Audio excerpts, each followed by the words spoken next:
frog, walk the board, walk the dog, skateboard, skateboard. Living to the hill is mine, made the running flat out time. Run out, slow down, go again, safe and sound, skateboard, skateboard.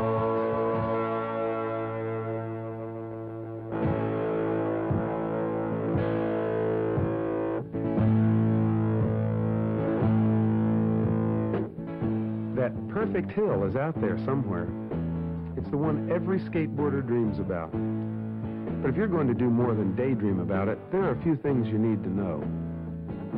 Skateboarding may be the fastest growing sport around, but it's also responsible for a whole lot of dinged up skateboarders. For sure, it looks good to make a hill just running free, barefoot at cutoffs. But road rash, hamburger feet, and broken bones are no fun. Hey, listen. I'll bet you call those things accidents. But most of those accidents start right there, in your dumb bone. Safe skateboarding is really just three simple things: good equipment, using safety gear, and safe skateboarding practices. Let's talk about it. First, look at your skateboard. It's three separate parts: a deck, the trucks, and the wheels. They can be bought either separately or already assembled. Most experts agree that a good wood or fiberglass deck is the best way to go for an all-around board. The shape, length, and thickness depend on your size and what feels right. Also, you're better off avoiding super cheap boards.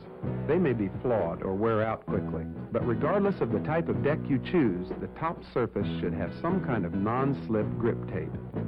Ask someone who knows for advice if you're just starting out. The trucks should be solidly built of heavy metal and have rubber bushings here, here, and back here. If your board has hard bushings, they're easy to replace with the softer rubber type. This makes for better turning and less vibration. There are hundreds of types of wheels available, but most non-competitive skateboarders should look for a good basic polyurethane wheel. And if you can afford a few extra bucks, sealed bearings are a real plus. They keep out grit and dirt, never need to be lubricated, and run smoother.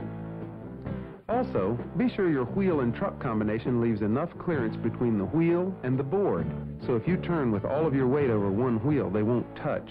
If they do, it's a fall for sure. Now, one more check to make sure the bolts and lock nuts are tight and that the wheels aren't chipped or cracked, and spin freely with no wobble. Okay, your board's ready. How about you? Nope, not even close. Do you know what a wipeout is? Well, if you're a skateboarder, you do. It's falling, and there's never been a skateboarder yet who hasn't wiped out. So count on it, and be ready for it. How? Well, good safety gear helps a lot. Let's start at the top and work down. A helmet, a shirt, elbow pads, hip pads, gloves and wrist braces, knee pads, and shoes.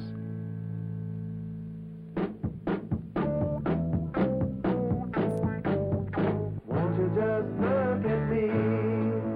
Heads on elbow, hip and knee. Good gloves, super hat, shoes that grip, all of that skateboard. A good helmet should fit well, protect the head, and not restrict your vision or hearing. A wrist brace is designed to protect the small bones of the wrist when you break a fall with your forearm or hand. And your gloves should be heavy-duty with padded palms and fingers, and straps or elastic at the wrist so they won't fly off in a wipeout. Knee pads and elbow pads should fit firmly so they won't slip or turn, but they shouldn't cut off the circulation in your arms or legs. Ankle pads can save some painful bangs and scrapes, and your shoes should give good support as well as having non-skid soles. This safety gear is top grade, but if you can't afford it, there are some less expensive alternatives. Okay, now you're ready to hit the hill, right? Wrong. You just know you're going to fall, but do you know how to fall? Okay, go ahead.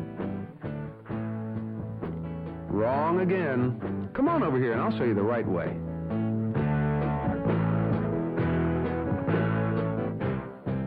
Pretend you've just gone off your board head first.